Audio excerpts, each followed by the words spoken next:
Pessoal, hoje nós vamos falar de um assunto novo, né? Uma coisa bem moderna, que tem tudo a ver com a parte de planejamento urbano, com a parte de saúde, com tudo que a gente está vivendo. E nós vamos pensar, na verdade, qual é a influência, né, do planejamento urbano nessa situação toda que é essa mobilidade urbana, essa coisa de as pessoas não poder terem limitações do ir e vir, e como funciona isso. E o tema hoje, na verdade, vai ser metabolismo urbano dentro da mobilidade urbana. Esse é o nosso tema, certo? Então, primeiro nós vamos entender o que é o metabolismo urbano. É um modelo para facilitar na descrição e na análise dos fluxos de materiais e energias da cidade. Esse modelo surgiu a partir da abordagem de um estudioso americano, o Oman, né? Que ele é um engenheiro sanitarista, que ele começa a perceber dentro da sua cidade uma diminuição na qualidade do ar, na qualidade dos recursos hídricos, e começa a perceber que isso está fazendo diferença na vida das pessoas. E uma das coisas mais importantes que a gente percebe no metabolismo urbano é essa inter-relação entre todas as áreas, né, entre todos os fluxos. E aí o que ele vai fazer, esse Oman? Ele vai criar uma cidade ideal. Ele faz uma simulação com uma cidade de 1 milhão de habitantes, né? Uma cidade que seria uma cidade americana, com as características de resíduo sólido, de energia, de consumo de energia de uma cidade americana. E ele utiliza, né, com esses dados, ele parte do princípio para fazer um estudo, uma quantificação dos fluxos desses materiais. E aí isso faz com que ele compreenda todo o funcionamento, toda essa relação entre todas as áreas. Todos os metabolismos são sistemas. Na verdade, o que ele começa a perceber?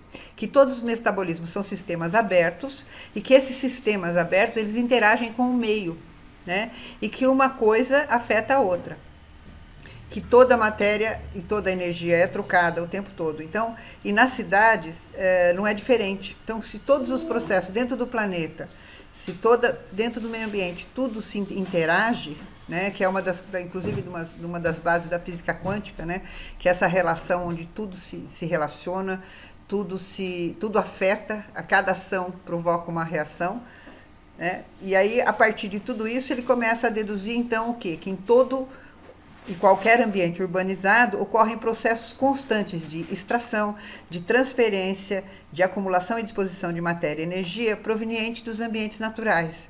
Sendo assim, a água, as matérias-primas, a energia, os nutrientes, todos os fluxos são fluxos fundamentais e que devem ser analisados dentro dessa proposta do metabolismo urbano.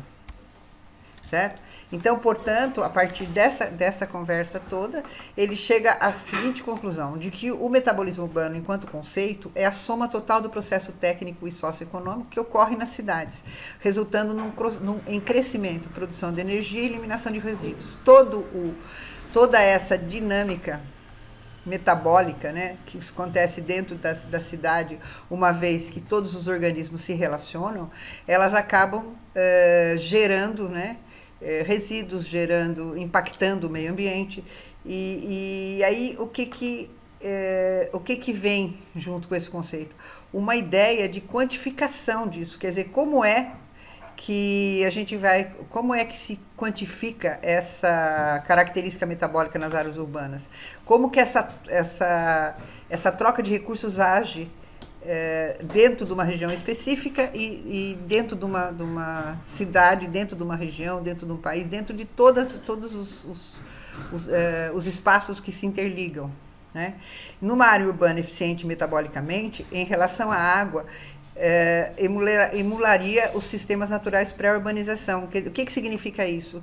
Que você considera que a partir do momento que esse metabolismo for bem trabalhado, aqueles recursos eles passam a ser cíclicos e a gente consegue então otimizar essa utilização, fazendo um ótimo uso dessas fontes hídricas internas, reduzindo a produção, portanto, de efluentes e reciclando a água, os nutrientes, as energias todas. O metabolismo urbano pode, dessa forma, ajudar a responder a seguinte pergunta: quão sensível é a cidade, certo? Em termos de futuro, como que ela vai ser no futuro? Até que ponto eu consigo manter esses recursos e garantir esses recursos? E aí, a partir daí, a gente tem que pensar o quê? Qual é a importância desse estudo, dessa quantificação desse metabolismo urbano. Então, com essas preocupações com as mudanças climáticas, o metabolismo é um elemento chave. Você compreender essa dinâmica para poder fazer aí, a partir daí, a determinação e a manutenção de tudo isso, desses níveis, dessa sustentabilidade e principalmente da saúde das cidades, é fundamental para que a gente garanta uma boa qualidade de vida para os munícipes e para a população no geral. Um dos instrumentos comuns a todas essas políticas são os planos. E aí nós vamos falar de todos os planos que determinam, né, e que orientam a gestão pública, que são os planos de saneamento básico, os planos de mobilidade urbana, os planos de diretores de turismo e todas as áreas, né, os planos de meio ambiente, né, todos os planos. O que faz um plano? Ele faz uma prospecção, ele faz um planejamento de como serão utilizados esses recursos e quais seriam as atividades econômicas e de que forma elas seriam utilizadas. Só que o que é que a gente percebe? Que o não cumprimento desse processo tem sido comumente observado nas prefeituras e nas cidades, assim como a desarticulação dos diversos planos. A gente percebe que, por exemplo, de uma gestão para outra, a maioria dos planos não são cumpridos, das propostas não são cumpridas. E isso é um dos motivos que desarticula esse metabolismo urbano, né? Sistemas de indicadores têm sido recomendados para dar suporte a esse processo e tentar dirimir, tentar superar essas deficiências. Sendo assim, na verdade, o grande desafio que nós estamos vendo agora é a implantação dos diversos níveis, em todos os níveis decisórios e gerenciais desses planos e garantir o planejamento, né, a implantação das ações planejadas. De que forma? De forma tal em que haja uma melhoria, né, na qualidade, uma melhoria na gestão pública no geral, certo? Essa aplicação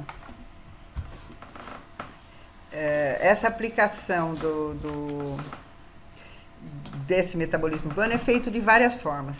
A primeira forma seria os relatórios de sustentabilidade. Nós vamos falar agora de cada um dessas formas de aplicação. Quer dizer, como é que nós vamos fazer isso em termos de... Nós vamos falar de meio ambiente, vamos falar de desenho urbano e da relação entre tudo isso, né? Diversos países e instituições internacionais perceberam que pensar em soluções para consumo exagerado de recursos naturais da nossa sociedade não é mais uma questão de opção. A gente não pode mais empurrar com a barriga, deixar para depois. Essa quantificação de recursos, essa redução, que a gente fala dos 3 R's, né? Reduzir, reutilizar e reciclar, essa redução do consumo, levando isso a um nível muito mais profundo, que é a redução do consumo de energia, redução do recurso hídrico e redução principalmente da quantidade, redução do consumo no sentido de diminuir o resíduo sólido, né? Do consumo desenfreado. Então, isso tudo vai fazer com que seja possível.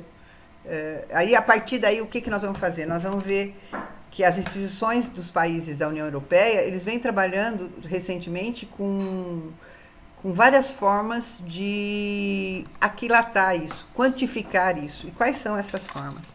A primeira fórmula que nós vamos falar são os relatórios de sustentabilidade. O que faz um relatório de sustentabilidade, né? Ele vai rastrear e registrar os níveis de sustentabilidade das cidades. Na escala local de planejamento, uma das alternativas para a aplicação dos resultados desse estudo de metabolismo urbano é integrar todos esses relatórios com os diagnósticos ambientais para que sirva de suporte para planejar as políticas locais, certo? Essa coleta de informações importantes como eficiência energética, ciclagem de materiais, gerenciamento de resíduos, infraestrutura de ambientes urbanos, ela particularmente ela vai conseguir associar os estudos de metabolismo com o processo de com outras ferramentas. Uma delas, por exemplo, que a gente pode citar é a Agenda 21. A Agenda 21 local, ela vai diretamente nas necessidades de cada comunidade. Ela trabalha, foi uma das grandes criações da Eco 92, né, a Agenda 21 local. Por quê? Porque ela trabalha diretamente com a necessidade de cada público, com a demanda de cada comunidade especificamente. E essas informações vão facilitar esse sentido, né? Por exemplo, dessa associação, encontram-se 3 casos na literatura. O mais recente é o projeto Anaflumpa, Análise dos Fluxos de Materiais de Palermo, no qual várias corporações locais participaram, incluindo o município de Palermo e a Agência de Proteção Ambiental Regional. Então, essas associações têm trabalhado com esse tipo de informação. Para quê? Para poder tomar decisões gerenciais a partir da gestão da cidade. A análise dessas condições e tendências ambientais, facilitando a localização dos padrões prejudiciais e desenvolvendo um plano de ação para melhorar a sustentabilidade, é o último passo. Então, o primeiro passo é rastrear e registrar os níveis de sustentabilidade. O segundo é coletar esses dados. E o terceiro é analisar esses dados, para que com esses dados, junto com esses relatórios, como a Agenda 21, como planos estratégicos locais e tudo mais, possa se criar uma política pública que venha de encontro às necessidades de cada comunidade. Certo? Outra forma é a contabilidade urbana de gases do efeito estufa, certo? Que é outra forma. Essa contabilidade urbana dos gases de efeito estufa, ela propõe o quê? Rastrear as unidades de emissão de gases. No que se refere a desdobramento metodológico do conceito de metabolismo, observa-se que a maior parte da pesquisa de metabolismo urbano foi conduzida na última década, teve como referência o Guia Metodológico Eurostat, que foi desenvolvido para avaliação do metabolismo físico das economias nacionais europeias, certo? Essa é uma ferramenta que vai ajudar, porque a quantidade de emissão de gás ela está diretamente ligada à evolução, né? A evolução industrial de cada região e tudo mais. E na Europa é onde tem as maiores pesquisas recentes desenvolvidas, né? Por isso que esse guia, o Eurostat, ele tem sido uma referência para que a gente possa, a partir daí, padronizar categorias de fluxos agrupados e procedimentos envolvidos, os resultados do metabolismo. A ideia da contabilidade urbana de gases de gases de estufas e a contabilidade urbana de todos os outros resíduos é fornecer parâmetros que permitem às autoridades verificar essas emissões e também desenvolver planos para reduzi-las. Essa que é a proposta, né? Por isso que a gente propõe essa ideia de criar números, né? Através de quê? De uma modelagem matemática para análise das políticas. Aí desenvolver modelos que facilitem essa quantificação. Identificadas várias metodologias de avaliação do metabolismo urbano, várias plataformas podem ser indicativas para essa utilização, como a Simbox, né? Que propõe uma abordagem a partir de um modelo conceitual, com a ideia do que as forças motoras de pressão, estado e impacto. A ideia é perceber quais são os impactos de cada momento cada impacto do momento da pesquisa e dos números. São úteis na determinação eles servem para que esses números?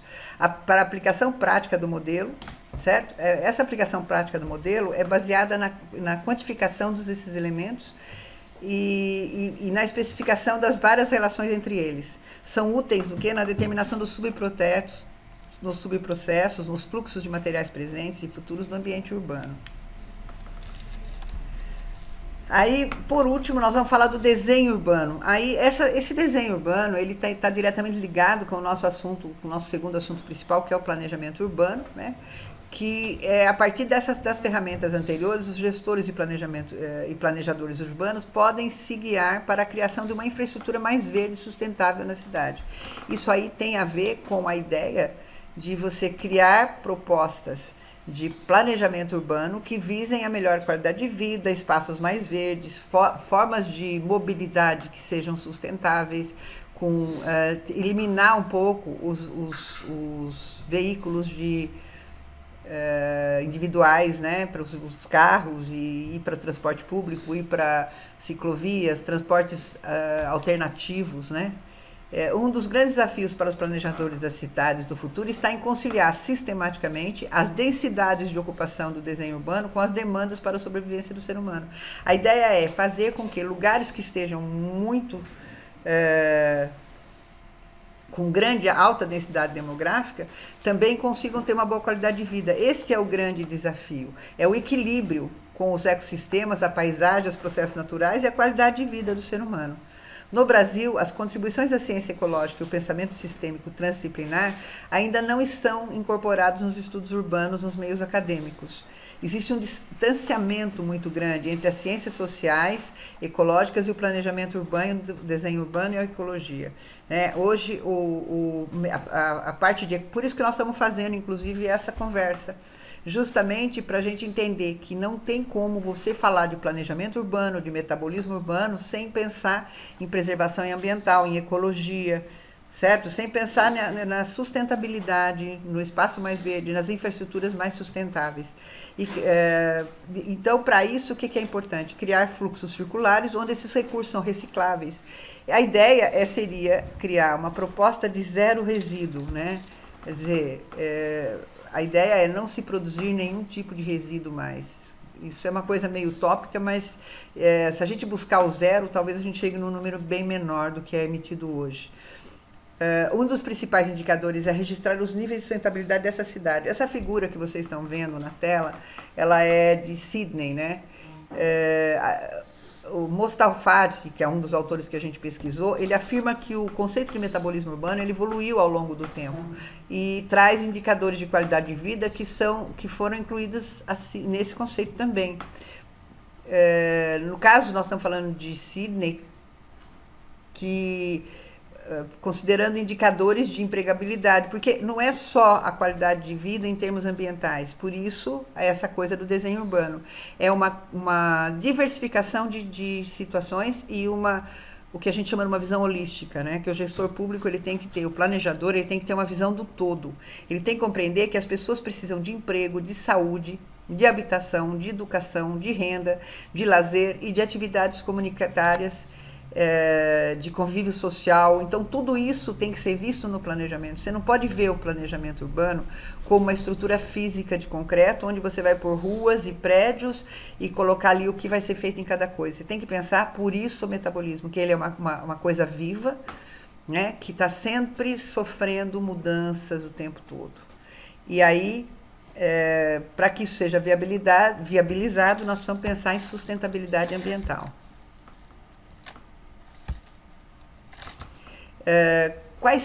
Duas são as principais escolas de abordagem para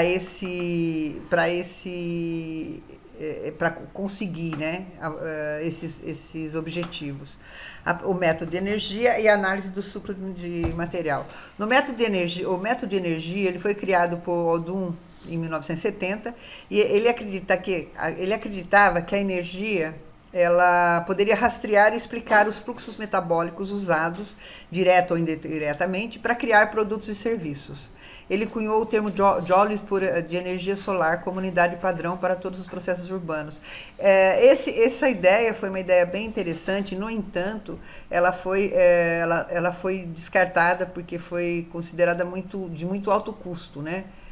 Mas esse método enfatizava a utilização de uma unidade de medida padrão para calcular a energia, nutrientes e circulação dos resíduos de todo o sistema da biofísica, certo? À primeira vista, a noção de usar unidades padrão parece ser considerada uma ideia benéfica para calcular e comparar números. Na realidade, a capacidade de converter todos esses processos urbanos em joules de energia solar foi um pouco difícil, mas existe a ideia, né? Ele deixou a ideia de... Se a gente for fazer uma analogia desse método da energia, nós vamos pegar uma coisa que já foi muito comentada, que foram as pegadas de carbono. Eu acho que dentro dessa mesma técnica, né, essa mesma metodologia, pode-se usar essa linha da pegadas de carbono, essa quantificação, para usar mais ou menos o que o indivíduo usaria de energia durante o dia. Eu acho que você consegue, em termos de indivíduo, em termos de indústria, alguma coisa nesse sentido, né? Mas o que é importante nisso é perceber que esse método de energia, ele é circular, tá vendo? E ele segue todo uma linha de fluxograma com linguagem própria, né? O termo energia, para rastrear e explicar os fluxos metabólicos medindo a energia a energia solar utilizada direta ou indiretamente, ela é utilizada para criar um produto ou prestar um serviço. Então, a ideia nesse método é enfatizar o uso de uma unidade de medida para calcular tudo isso.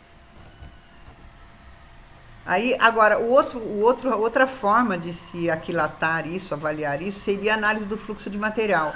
Ele mede todos os materiais que fluem de um sistema, os estoques e fluxos dentro dele, e as saídas resultantes do sistema para outros sistemas. Entendendo que quando se fala em energia, nada fica parado no mesmo lugar. As coisas circulam e andam, né? E se mobilizam de um meio, de um sistema, de um processo para outro processo. Atualmente, o metabolismo urbano,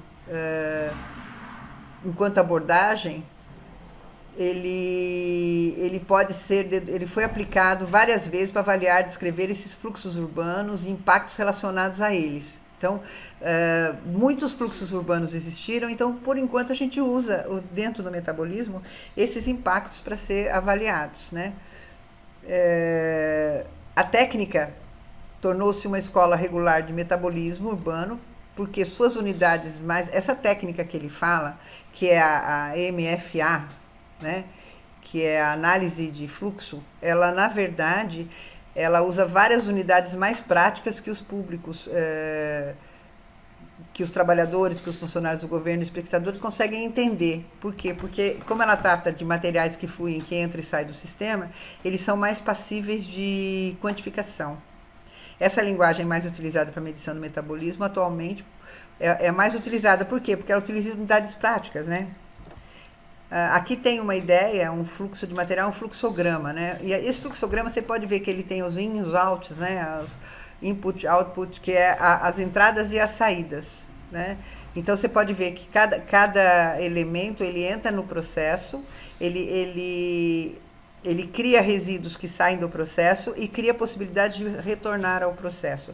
Então, qual que é a ideia? A ideia é que o resíduo retorne, uma vez que ele está reciclado, né? No caso de resíduo sólido, que ele pode ser... eu vou dar um exemplo para vocês. Ele pode, por exemplo, um resíduo orgânico, ele pode ser feito uma compostagem e voltar para o sistema aqui. A água de reuso também. E aí, enquanto que o outro resíduo que não pode ser utilizado, ele pode sair, ou ele pode também gerar subprodutos que podem entrar num segundo sistema. Quer dizer, ele pode gerar um produto que volte para o ciclo, ou um subproduto que vá parar num outro sistema, certo? Então, essa é a ideia do metabolismo urbano. Essa é a proposta que eu tinha aqui para falar com vocês, para vocês pensarem na possibilidade de pensar essas cidades onde a gente vive, dentro desses parâmetros, dentro dessa ligação toda, inclusive partindo do pressuposto que nós somos um mundo globalizado, que a conversa vai muito além do planejamento urbano, por isso o metabolismo urbano.